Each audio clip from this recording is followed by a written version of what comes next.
Yes. Doris, I've never experienced an earthquake before, but I knew exactly what it was when...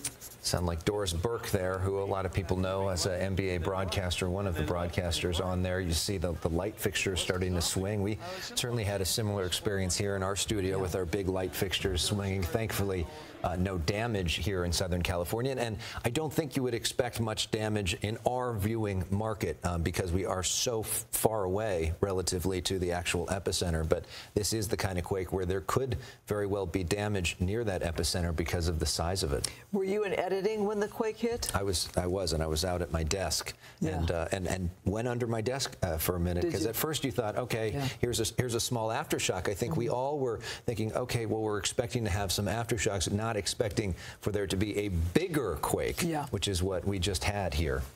Well, like I said, I was feeling like, is it me? Am I woozy here? And I've had people tell me from yesterday's quake, too, that they question, well, maybe I wasn't feeling well, or I've been fighting a cold, so maybe it was just me. And then I don't know how you react, but I look for those telltale signs of things that should not be in motion that are in motion. And one of those telltale signs is the water in the pool, which we see so often after these earthquakes. This was some video from one of our viewers. This was in Bakersfield. You can see that water swaying from side to side in the midst of this earthquake there, which gives you a sense of the power of this quake as the water sloshes in and out of the pool. Thankfully, doesn't look like any real damage there, but still scary when you're in the middle of that to be feeling that. That was true. I was in my pajamas. Another telltale sign. And we're seeing a lot of water coming out of there. So many videos on social media of chandeliers swaying, other things swaying. Sure everybody's okay. Bill Malugin, our reporter who has been up in Ridgeline Ridgecrest, I should say, the last few days, just tweeting out that he was speaking with one of the women he interviewed yesterday. She tells me she's hurt, cut up, that her house is wrecked, and she's out with all the neighbors in the street right now, afraid of these aftershocks, and you could see and feel why they would be afraid of that. But it is this sort of situation where there may very well be injuries. Thankfully, yesterday we did not have any deaths because of the earthquake, but it is possible. A quake this size, depending on the damage, something like that is possible. So you talk about her being hurt and cut up, which concerns me now because if you recall, the hospital in that area, there's about 30,000 people who live in that Ridgecrest area. That hospital did close down.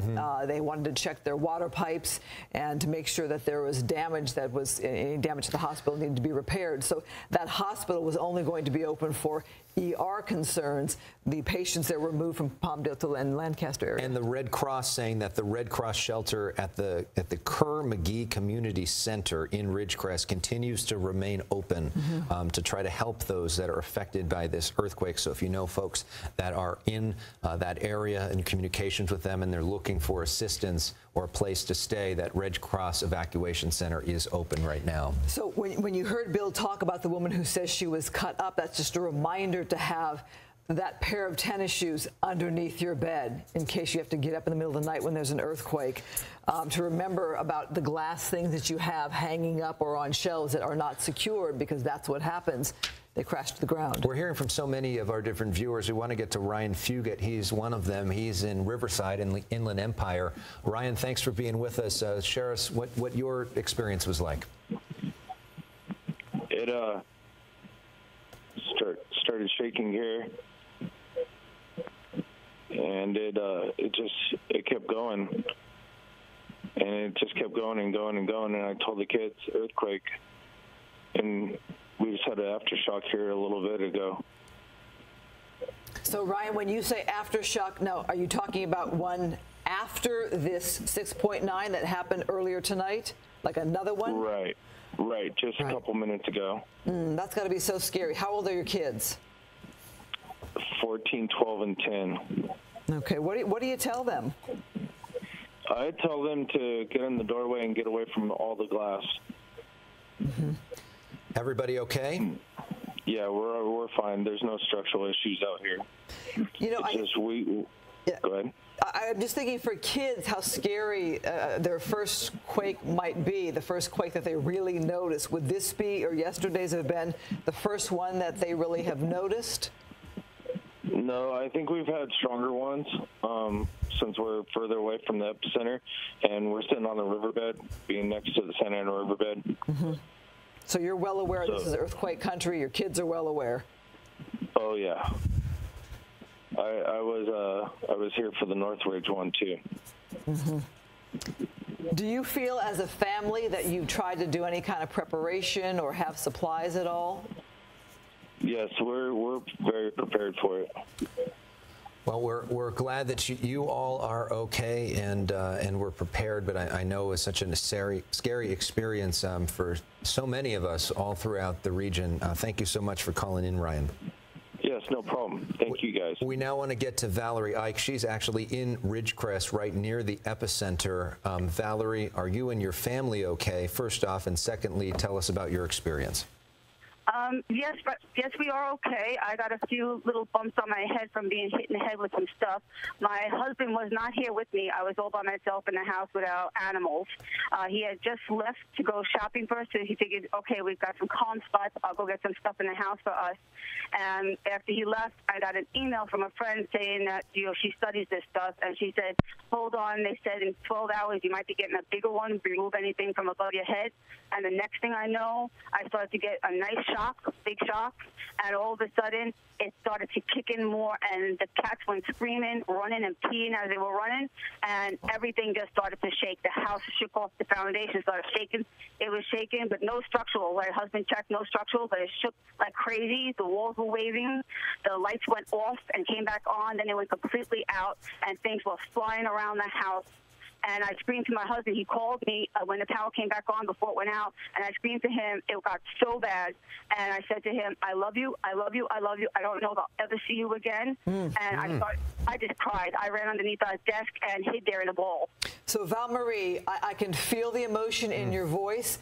That's scary that you said those words, or you and your husband said those words to one another. It was that scary for you. Yes, I'm from New York, and I've never had one this bad. I mean, the one before this I thought was bad, the 6.4. I've had some little ones with my husband out here, but I've never had this. I mean, I've been through 10 feet of water floods back in New York and other things, and 13 feet of floods, back there, Sandy, before Sandy and stuff, the Northeastern. But this tops it. I mean, I don't want this. I don't want this. Anybody else can have it. An earthquake is a whole different thing. I mean, I think so many parts of our country have their own experience with nature and the earth and the world and rain and floods and hurricanes and all that. But the difference with those is that there usually is a forecast for that. Yeah. So if you go through Superstorm Sandy, at least you knew that there was a big storm coming. You had time to prepare. You had time to potentially get out of town. Whereas this can strike at any moment. You have no idea. Even yesterday's quake, you think you're out of the woods, calming down. It's in evening time, and then all of a sudden, an even bigger quake hits. Compare, if you would, the experience tonight versus what you had yesterday morning. This one topped it. I mean, yesterday morning, actually, there was another one in between. There was one at 4:10 a.m. this morning. We called you guys to let you know about it, and we were told we were the first ones to call and notify you about it. It was a 5.2, I think it was, or 5.4, they told us. And that one, me and my husband were standing in the kitchen. We didn't go to sleep all night long. We were actually standing in the kitchen, big open space, and we turned to look at each other, and we felt the rumble. And all of a sudden, I looked at him, and I said, duck, take cover. And when I said that to him, a big bottle of water flew off the shelf and went right straight towards my face. And I ducked in time, and it missed me and hit the floor next to me. And I said to him, holy cow. I said, that had to be big. And then all of a sudden, we called you guys, and the guy that I talked to on the phone said to me, you're right, it just came in right after you just told me. He said, we just checked, and that was a 5.4. And he said, what are you doing up so early? And I said, we didn't even go to sleep. We're not sleeping. We just don't know what to expect. I have no clue. I'm afraid to even take a shower. I don't know if I take a shower, if I'm going to fall in the shower. I have no clue what's going to happen. I'm just Val-Marie, I think that you are a good example of what it feels like to be at the epicenter of a quake. And I'm wondering what kind of stuff was flying around. You said with this one tonight that stuff was flying all around. Paint a picture for me as to what happened. Yeah, we've had boxes of cereal. We have napkins. I've had lamps. Lamps go flying off my shelf. Ceramic figurines. Cabinets opened up and food came flying out of the cabinets. We've had dolls come flying off the shelves. We've had bottles of liquids come flying off the shelves and bust on the floor. Boxes that were up on cabinets came flying off. Our washer and dryer doors blew open. The cabinets underneath them opened up. Cans of cat food came flying off. Cat towers fell over. Chairs fell over. They're just all strewn about on the floor and everything. Water bowls for the animals over. Milk bowls over. It's just a total chaotic mess right now. TVs, they actually jumped up over the direct TV boxes and were leaning forward. And it's just a mess. I just said to my husband, I want to take some pictures of this, and the cell phone ain't let me do it, so I'm going to take digital pictures of it. I said, I've never seen this before. I have never seen it in my entire life. You know, like you said, it's unpredictable. You expect, you know, with a flood, you expect that the planets are going to align, and you have so many hours to try to pack things up and move your car above the high level. But with this, you have no idea when it's going to hit or when an aftershock is going to move underneath your feet and where to grasp something or where to hide. You have no time to run and do something. So what do you say to your kids in this situation? To your kids, well, we have no kids, but I've taken care of a lot of children, and I would say to them, you know, you can't predict this, and you know, you have to try to be calm, but it's hard to tell a child to be calm.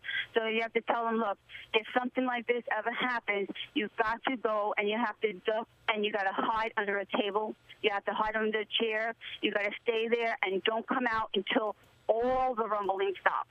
All the rumbling. Don't even think that you can get out and start to walk and say, hey, you know, that big thing already left.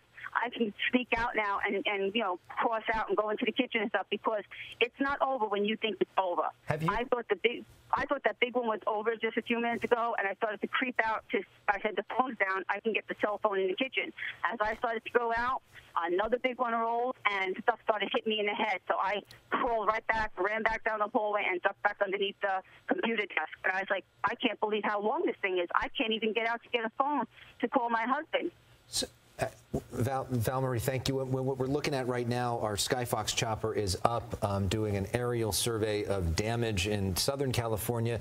Wouldn't expect probably to have a lot of visible signs of damage in Southern California, but you never know, because that was quite a shaking. What's happening right now is that the city and counties will be activating their earthquake response system. They send people out to make sure that everybody is okay. So that's now underway, and that's what we're looking at as we look at our Skyfox picture. In terms of Val-Marie, I don't know if you've been able to go outside or check in with your neighbors. Can you sort of paint a picture for us for what your street looks like, how everybody's doing? Go ahead. Just paint a picture for us of what it looks like on your street right now. It's actually isolated. It's like a dead man. Like a town, like a ghost town out there. Nobody moving around or anything. My husband had to pull into my neighbor's yard and ask her to come over and open the fence because he's on oxygen, so he couldn't get out of his car, and asked her to open our fence so he can get in to see how I was doing because nobody was with me. And she came in, opened the fence, and I was hesitant of coming out of the house because it kept going and going and going. I made it to the kitchen. I opened the door, and things outside the house were knocked against the door to block me. So I put my hand out and shoved them up so I can get out the house. And I went out, and we had to take care of animals outside, and all the animals outside were gone. They just took off running and hiding under the house and everything. They completely took off.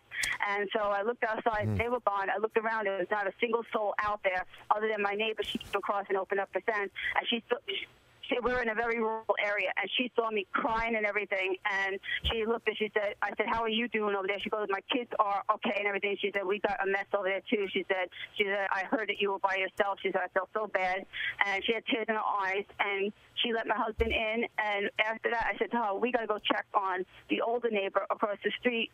She's an older woman, owns a pistachio farm, Pat, and I said, she's really nice. We have to check on her. So she said, yes, we do. So me and my husband hopped in the car. We drove down to her. I knocked on her door, and I asked her, Pat, are you all right?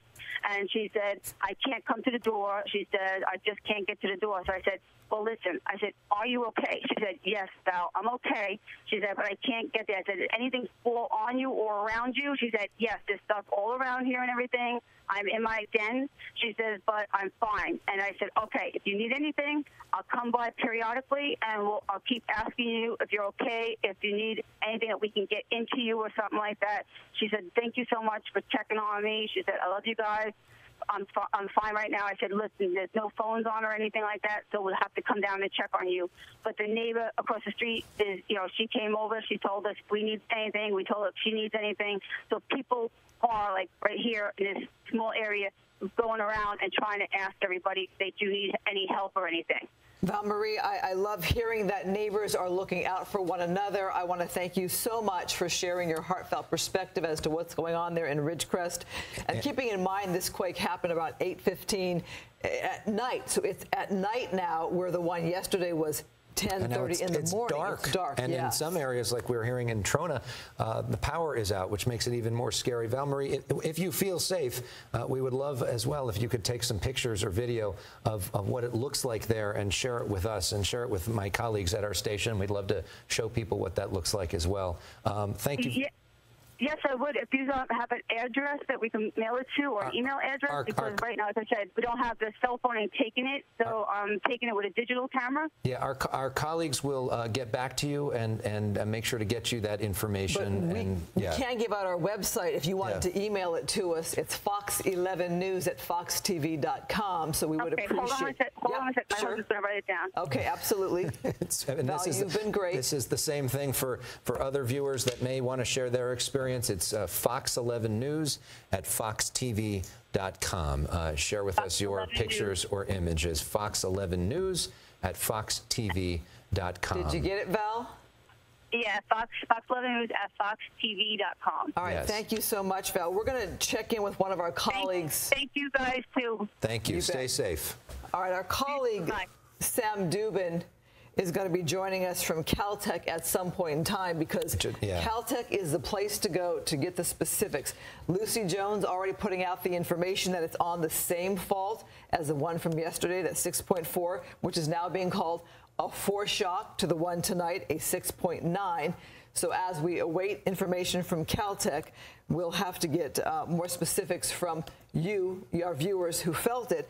And we're getting so many people reaching out to us to let us know what they felt and how they're feeling at 9 o'clock tonight on a Friday, a holiday weekend here in Southern California. And we're starting to see some images from Ridgecrest as well, and hopefully our desk can bring up some of this from Twitter. Our colleague Bill Malugin, who spent the day out there, is tweeting out some photos showing in one of the homes that he visited broken glass. A lot of stuff down, stuff clearly had fallen off the floor, sort of a dangerous situation for people there. Thankfully, I think everybody there is okay, but we're going to try to get him on the line as well. All right. Caltech has given an update, and we are now going to check in with our colleague Sam Dubin, who is there. Sam? Hey, how you guys doing? Yes, I just arrived at Caltech. Lucy Jones just gave a bit of a briefing. Everyone is just still slowly setting up. A lot of journalists running up and down the stairs up here right now. She's going to be back in about 30 minutes, though, so we're going to get set up for that press conference and take it when it happens. So no holiday for Lucy Jones, for sure. What did she say? She was basically she was giving them the magnitude of the quake.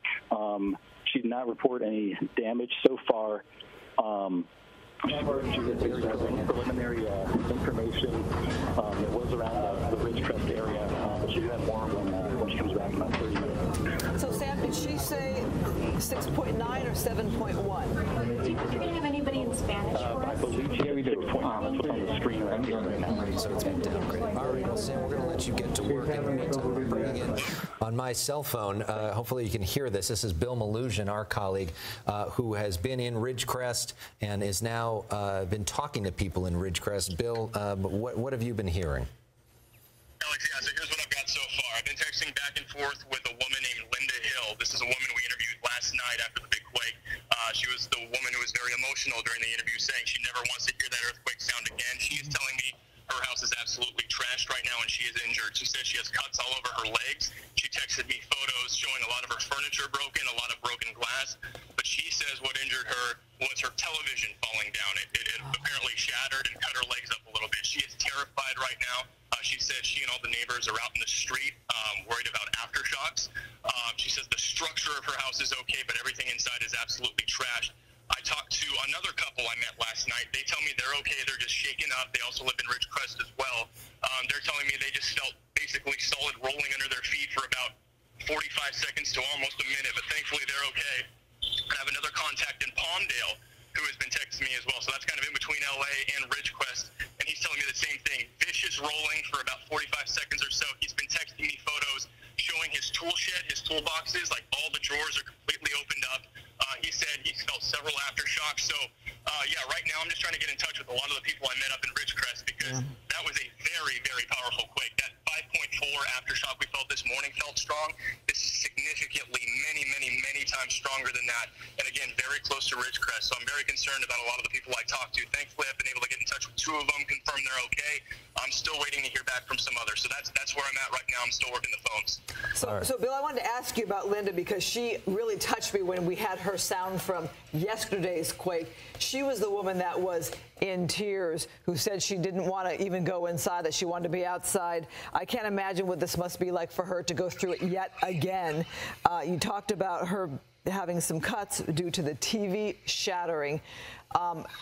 Did she share with you how it felt different from yesterday morning?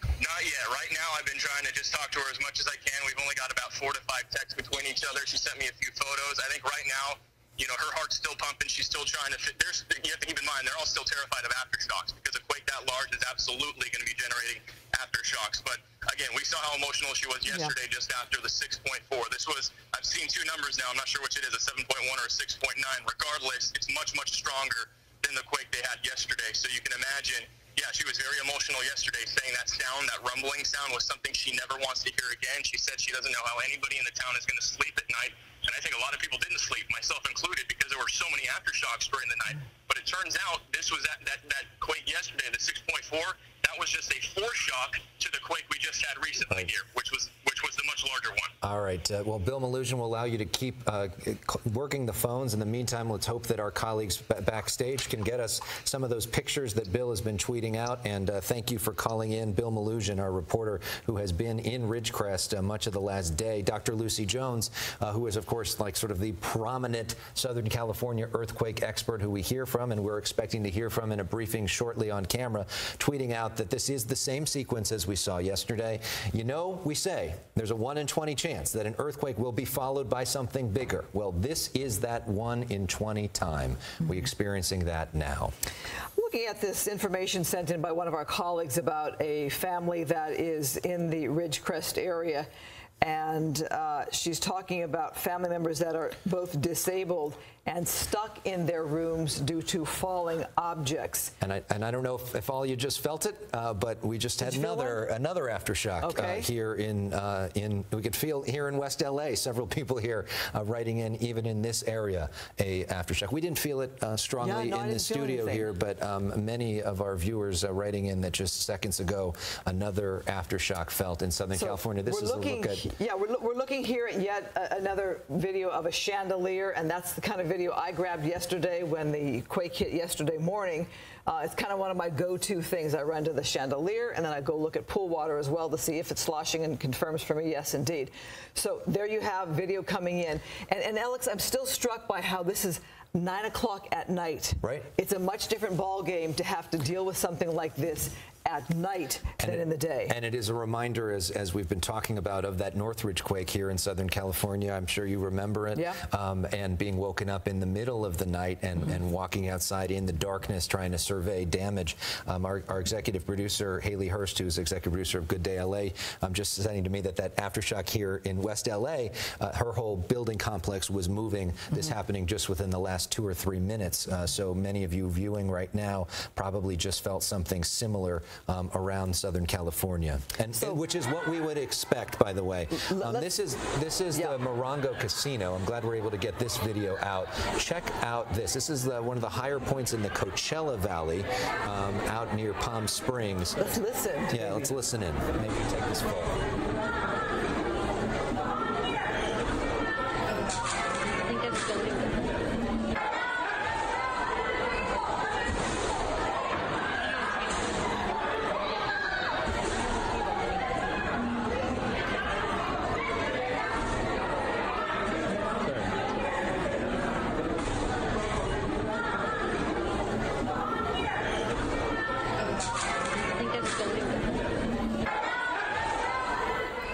So you can see the lights swaying there. You can hear just the sheer panic there. You can actually hear someone say, under a table. You can see some people up there on that second level running. Imagine the panic there. You have people on a Friday night trying to enjoy a holiday weekend. They're in a group setting here. And then you have this situation, this 6.9 quake hit. But the reaction there, get under a table. That's exactly what you want to do. You want to take cover. You want to hide yourself from anything that could fly towards you. We heard from Linda here in Ridgecrest, who had the TV crash, and that was the glass that sent glass her way. Yes, and Linda available. Hopefully we can get Linda on the phone shortly. Apparently she's ready to dial in and have a conversation with us. I'll get to her. We're also awaiting Lucy Jones at Caltech. We're awaiting a briefing from them, which we're expecting to begin shortly, and we'll hopefully bring that to you live when that begins as well. So now this has been upgraded. So we started at 7.1, then we got moved down to 6.9, and now USGS has upgraded it again to a 7.1 earthquake. Hopefully when we get that briefing from USGS in Caltech, we can have a little bit more clarity on what exactly it is and why it's moving back and forth. And then also what the difference in strength is, what that means to have the quake go up by just a little bit from yesterday, a 6.4 to either a 6.9 or 7.1 today, when it comes to the strength and how that is felt there in the Ridgecrest area. So we talked about local officials in Southern California here in our area, Los Angeles, going out to check infrastructure, to survey damage areas, to call in resources. We had the mayor, of course, reach out yesterday morning to let us know that LA was okay, and as they surveyed the damage, but that's what they do immediately as a quake hits. And Lucy Jones pointing out this just a few seconds ago, that magnitude 7.1, there's a 1 in 20 chance there could be a bigger quake coming. So we have to be prepared for that possibility, and there's also the likelihood that we could see aftershocks as big as a magnitude 5.0 or 6.0 from what we just saw today as well. So we would imagine and be prepared that Ridgecrest area could really be shaken tonight, and that some of those aftershocks will be felt here in Southern California throughout the evening. We are already starting to feel some of them as well. So this is a video from a producer for Fox News in Ridgecrest. You can see that camera shaking. This is from a little bit earlier tonight, but it was dark there. This was some cell phone video. Okay, now we're looking at a live picture.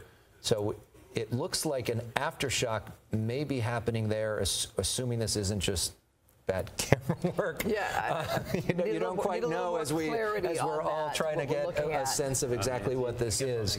But hopefully we can get some clarity of what's happening. You would expect for them to be feeling some pretty heavy-duty aftershocks throughout the evening in Ridgecrest. And we want to thank our viewers that are taking time to share their information and what they're feeling, and with the video that they're able to grab to help us bring perspective on this earthquake that hit tonight around 8:16 p.m. as we await more information from Caltech. So we want to give you some perspective. A 7.1, because the way that this earthquake scale goes up, it is actually 10 times stronger than yesterday's quake if it stays at 7.1. So that is significantly stronger as we're starting to look at some video from different areas as well. So this is somebody rolling on their cell phone from the Arcadia Mall. A reminder of this being a Friday night. People are out and about. Imagine the feeling of being in the Ridgecrest area.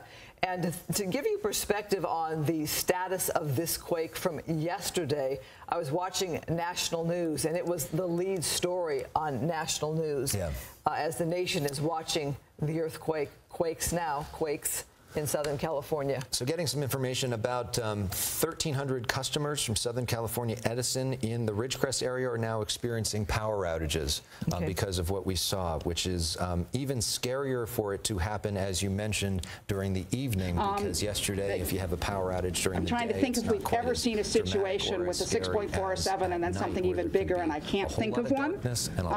Not that it isn't possible, but I can't give you an example where it's happened before. So to give you the little bit of official information we've had foreshocks to a lot of other earthquakes. The Landers earthquake, which is 7.3. 2 months earlier, there was a 6.1 called the Joshua Tree earthquake. That's a far enough apart that we don't usually use the word foreshock. We call it a pre-shock. There was a 3.8 a couple of hours before the 7.3. In 1987, the Superstition Hills earthquake, 6.6, was preceded the day before by a 6.2. So that's why we keep on saying 1 in 20 chance. Well, this is the 20. The Lucy, one. Can you talk about the 6.4 yesterday and how it relates to the 7.1? Which was the main quake? Which is the breach? By definition, because the 7.1 is the largest, we give it the name main shock. So yesterday or an hour ago, we were calling the 6.4 the main shock. It has now had an aftershock that's bigger than itself, and so we changed the name. And the 6.4 is now a foreshock, and that really large aftershock has become the main shock. As far as we can tell, those names, foreshock, main shock, aftershock, are semantic.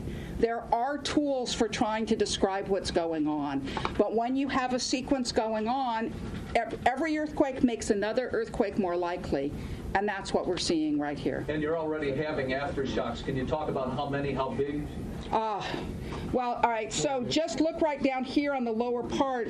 Since the 7.1, we are only seeing basically the 4s and 5s showing up. We've had 1, 2, 3. Well, about right, so 10. Just look right down here on the lower. 5.7. Okay, so we have an earthquake that's already begun up north, just slightly to the northwest of the main shock. Our early warning system is saying 5.7 with 26 seconds till it gets here. The one that was a 4.9, we felt. So this, assuming that the magnitude isn't really misestimated, my guess will be we'll feel this as it comes through. In about 10 seconds. So do we expect this magnitude of aftershocks throughout the rest of the evening? Well, yeah, the largest aftershock is likely to be a 6. Well, let's wait. Here we go. We should be feeling it now. You guys use the news, or what's the PLC number? I mean, the car number. There it is. There it is. There it is. Feel it? Yeah. That was the phone ringing. That was less than I felt from the one that was labeled as 4.9. So.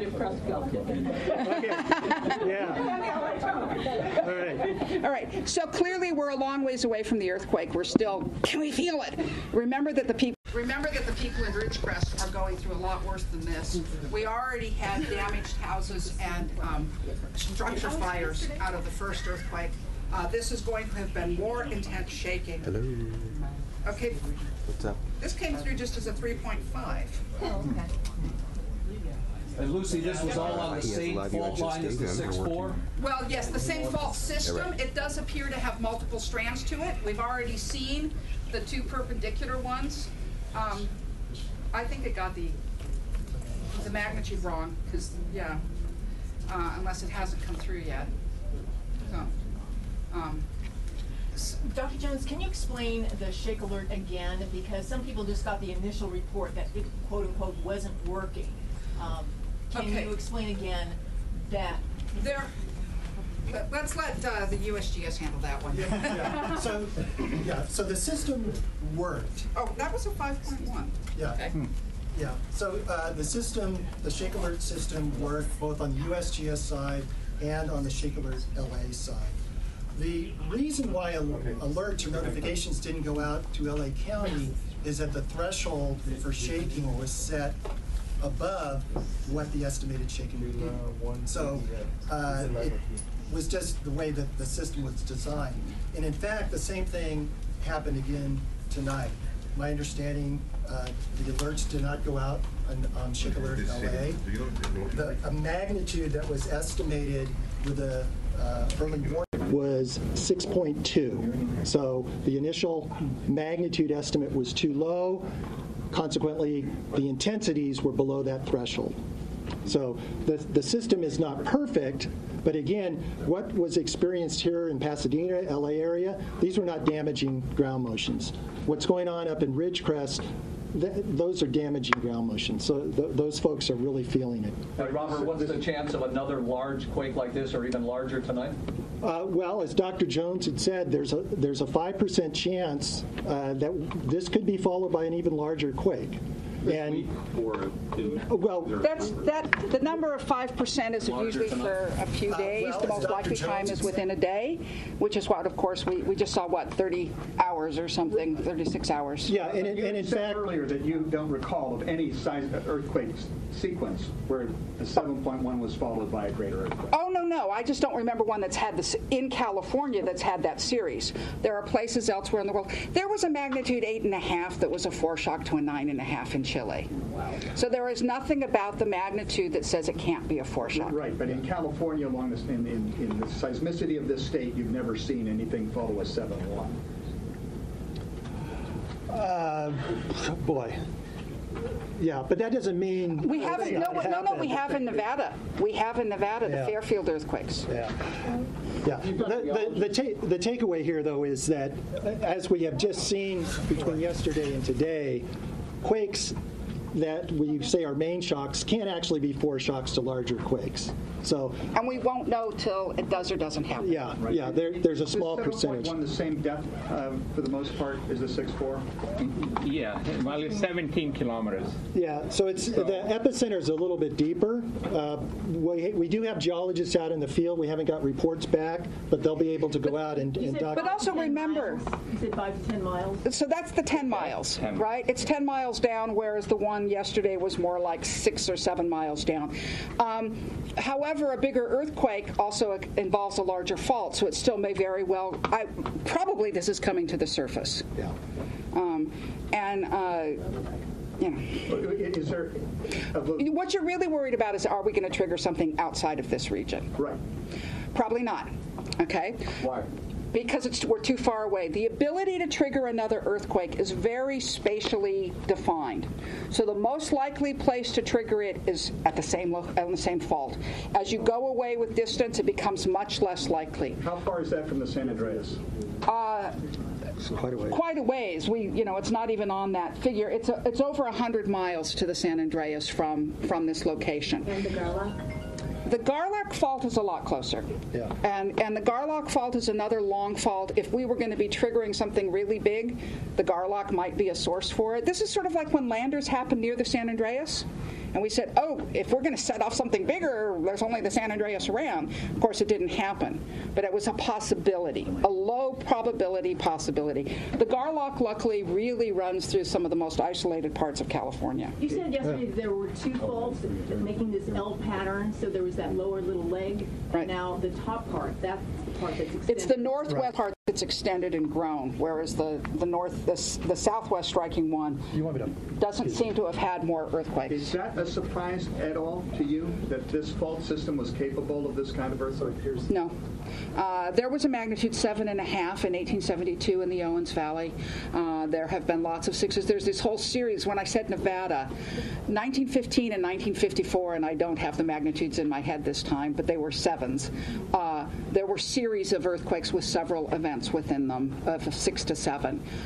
In Mammoth in 1980, there were 4 magnitude 6.5s that happened in one sequence over about 10 days. This part of California is characterized by these type of groups of earthquakes that there might be several that end up larger. The first one is often not the biggest one. Knowing that which one is the biggest one means waiting till we see that we aren't getting another one. When was the last time we had something sizable on Garlock? Not in the historic record. Prehistoric. This is extending about 25 miles, you said earlier? That's an approximate guess off of looking at these figures, which are having trouble coming up. The northwestern fault, is that the one that's moving into China Lake? The southwest striking one is the one that goes sort of from China Lake down to Ridgecrest. The northwest is going up through the China Lake Navy base. I know that there has been trouble trying to get geologists onto base. Have you guys made any progress on that? Yeah, actually, our geologists have contacted the Navy and are able to get on the base with some limited access. Now, that was prior to tonight's event. So presumably, I would expect that there may be further damage on the naval base. We don't know yet. I haven't gotten reports. But my suspicion is that the geologists are going to be able to get out there very quickly and look at potential rupture.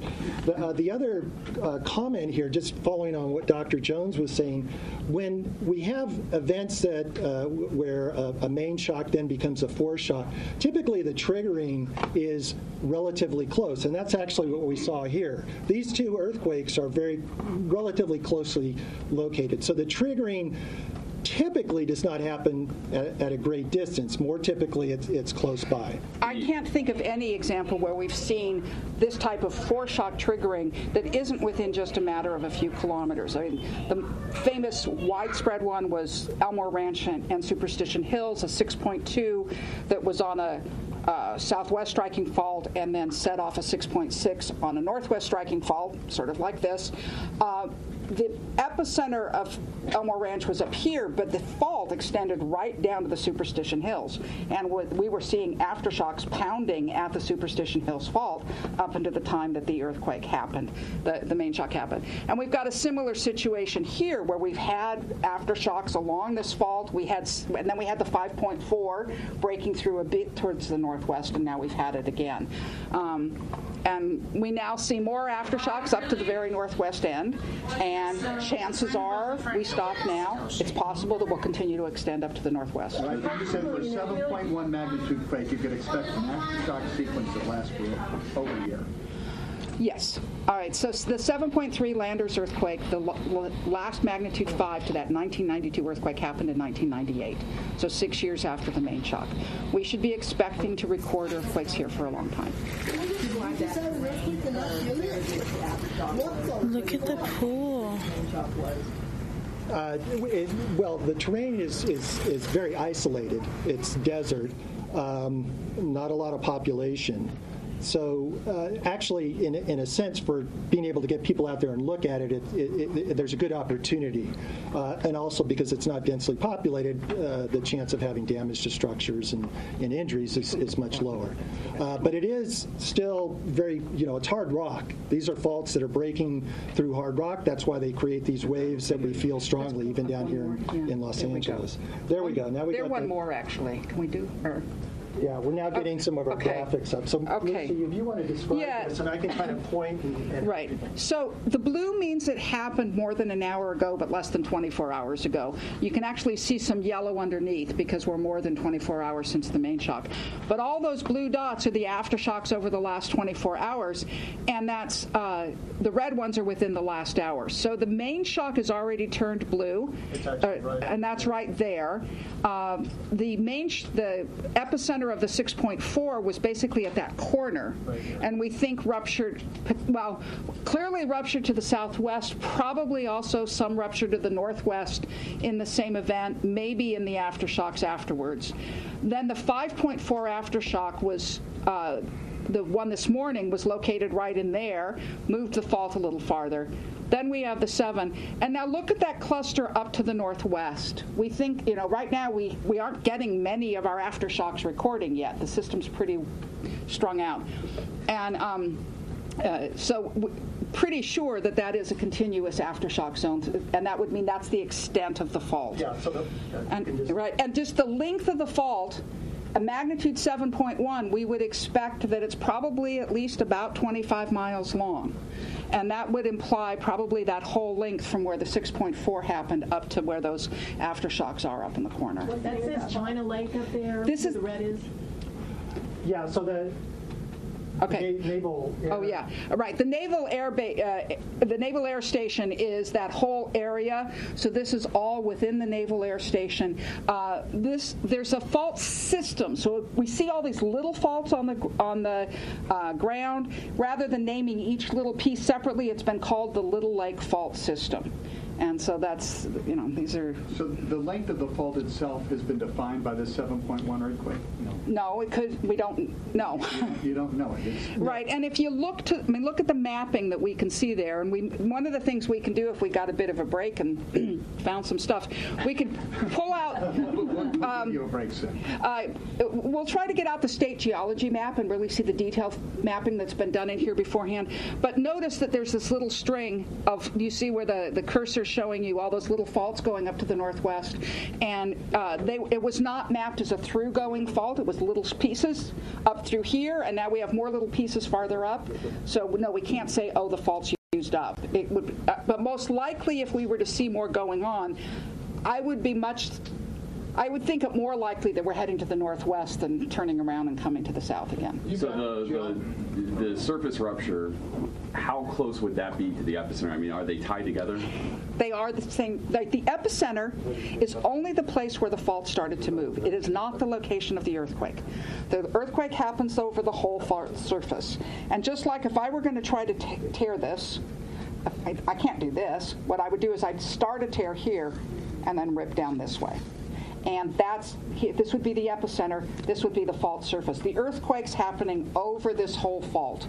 So we think that what's happening here is a fault about 25 miles long. We started at the end, the part that hadn't broken before the 7.1.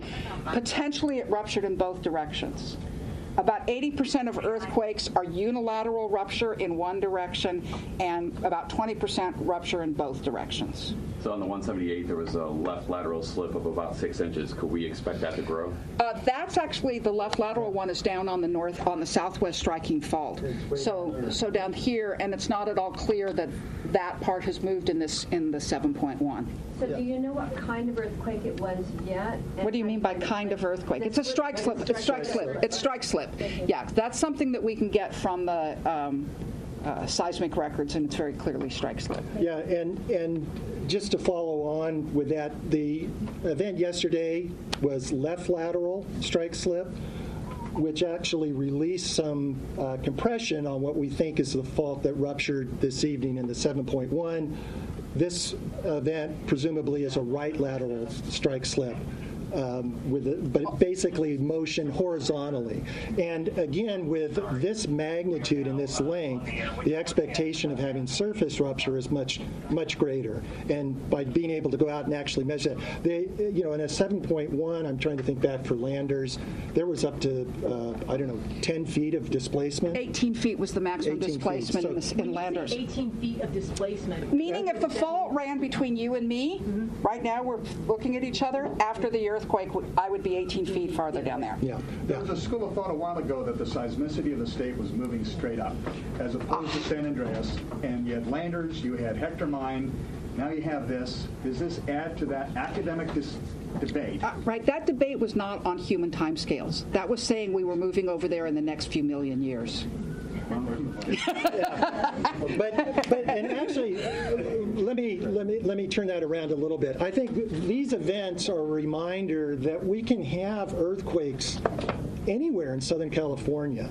And on a human time frame, as Dr. Jones is explaining, an event like today's could occur in the LA Basin. It could occur down south in the San Diego area.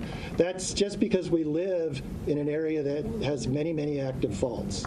Right, but if you have an earthquake fault, the earthquake of 7.1 magnitude, 150 miles away from the major metropolitan area, and you suffer damage here, you're in big trouble.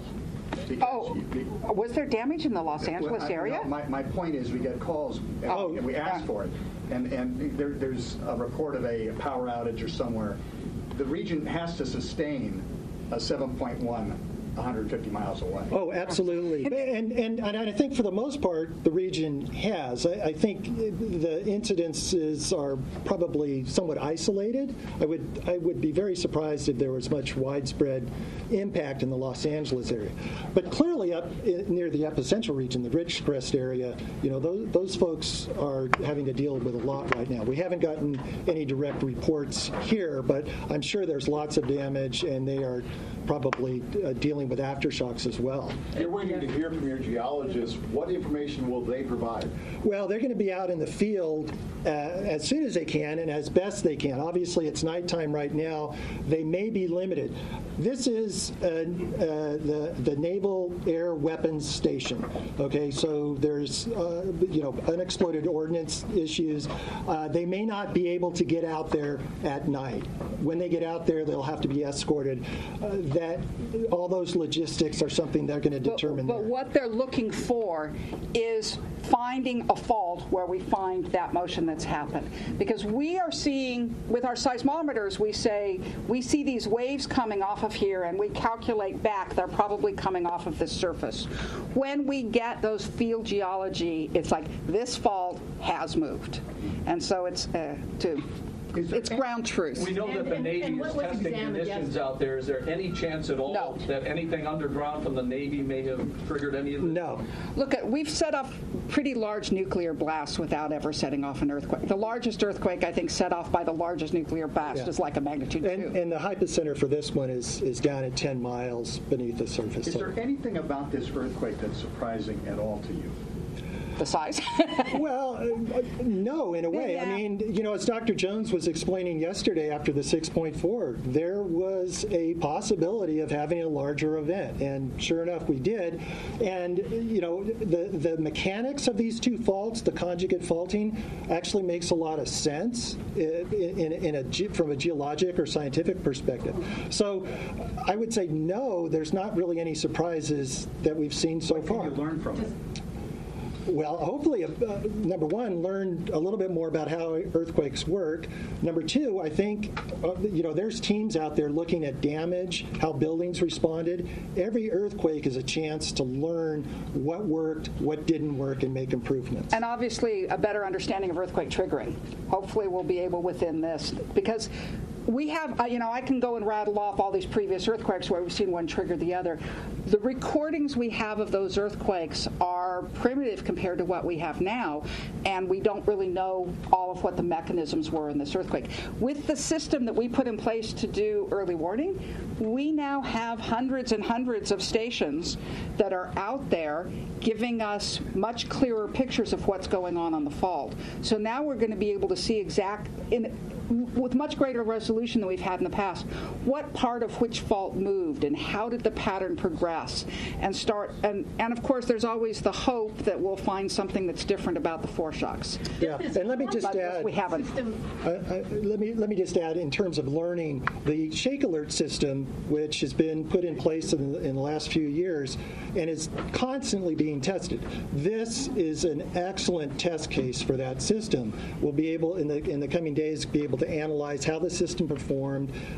Are improvements required? I suspect yes, maybe in terms of estimating the magnitude. So that's another point where we'll be able to build on this event and make some progress. I'm seeing a report from USGS that this fault is so shallow it was technically above ground, listed as a line on a violent Mercalli intensity scale. What is that?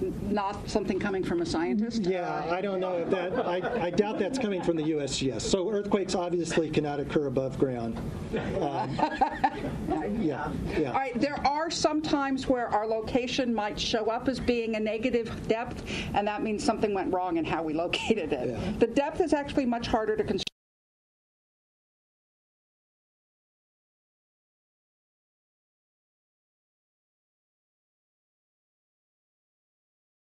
The depth of this earthquake is similar to what you've seen before, historically, in this region. Yes. In this region, we've had somewhat deeper faults. The area is that idea of, redirecting the San Andreas, we are seeing this area opening up. It is what the geologists call the basin and range system. So you have the big fault that's on the side of the Sierra Nevada, and then we have the faults that are forming all of the different ranges that go out through Nevada, all the way out to the Wasatch in Utah. So everything between the Wasatch and here is called the basin and range. So it's an area with lots of faults that's spreading out, and some of them happen by faults that move up and down, and some of them happen by these horizontal ones sort of squeezing out along the way. And the rate at which they happen summed up as about 10 to 20% the rate of what we see on the San Andreas. And the sort of the geological discussion, is that because it's going to eventually take over from the San Andreas, or is that some other sort of millions of years, right? Yeah. Not on our time scale. But it's still, this is, we sometimes call this a complex plate boundary. 2/3 of the motion happens on the San Andreas. The rest of it gets smeared out through other faults. And this is the 10 to 20% that's smeared out to the east. You said the Wasatch, but do we see these kind of events in Utah? Or? Yeah. Well, the farther east you go, the less frequent they are. But we're pretty sure there are magnitude 7s under Salt Lake City about once every 1,000 years. And here along through this region, it's also, as I said, I think 1915 and 1954 and 1872 were all at close to magnitude 7, coming up through somewhere between here and up to Reno. Okay, about 5 more questions. Yeah. Can you talk a little bit about... I've got a question about the conjugate system here.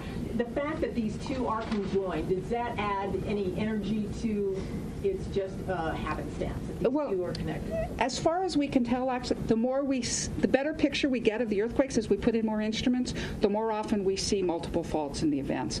We think they probably really were. Most of them are like this, that we're just finally being able to resolve it. Yeah. Actually, the way we just describe that is earthquakes were a lot simpler when we had less data. Yeah. So. And we're back in that 5% zone again since this hit, correct? Correct. Well, yeah. Every earthquake has that 5% chance type of level of being a foreshock, and the fact that it had foreshocks doesn't, as far as we can tell, really change that probability. You said before we should be able to provide an update on those aftershock probabilities within the next hour or so as the data from this 7.1 is analyzed. So for now, 5% is kind of the ballpark figure.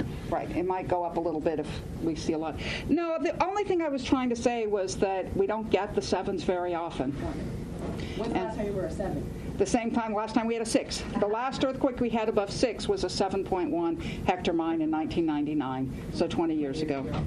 With your hands, could you show what a left lateral slip strike looks like? Okay, strike slip means that you slip along the strike. So the strike gives you the orientation of the fault. If you're slipping parallel to that, it's horizontal.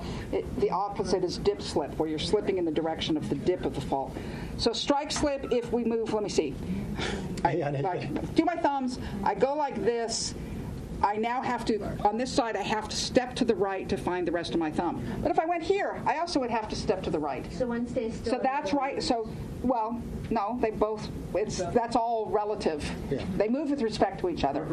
And if they move like this, it's right lateral. If they move like this, it's left lateral. And that's San Andreas as well, strike slip. The San Andreas is strike slip, right lateral. Northridge wasn't. Northridge was a dip slip, moving up the fault, growing the mountains. So, in general, the faults are, many parts of California, we see this strike slip motion, and what it's leading to is a gradually extending of it. It isn't pushing us up or pushing us down, but it is sort of moving sideways and stretching out parts of the state. Yesterday, you guys talked about a little bit about the lack of because we've basically been in a drought period for major earthquakes. Does this sort of confirm that? It's new normal of some sort. Right. This earthquake is still only one sequence, and so the fact that we've had the 7 after the 6.4 does not change. This is one sequence in that thing. in geology, you know, we can look at the geology, we can look at the long-term pattern. We know that we need to have an earthquake of at least 6 or bigger every 3 to 5 years in Southern California. It's been 20. This 20 years without any can't be the long-term normal, just because geology shows us we need more than that. Okay, last question. In terms of the damage that could be expected in places like Trona and Ridgeway, can you just talk more generally about how much more susceptible these buildings are coming just one day after? That's going to be an issue, that the building that was damaged in the first earthquake is then weaker and more likely to sustain damage in this earthquake. So, but that's completely hypothetical at this point. You really need to get the engineers on the ground. There were engineers, I saw stuff today that the engineers were getting out there to inspect the buildings. Hopefully they'll be there tomorrow. Is there any description that you were able to get from the engineers or from the field teams yesterday about what they observed? Anything else? Just some brief reports. There was a call earlier tonight. For example, there was a hospital that had been inspected and actually was found to be structurally okay. That was after the 6.4. So the engineers are there, and they have looked at some buildings. You know, clearly they're going to be looking at either those same buildings or other buildings now. But it's too early for any of that information to come back. And remember that both the geologists and the engineers are physically looking at things, and it's a lot more difficult to do at night. Yeah. Okay. I think we're going to. Or you can find out more about the aftershock sequence. Yeah. So we're going to. We need some time to kind of look at the data that's come in. We'll have a briefing again.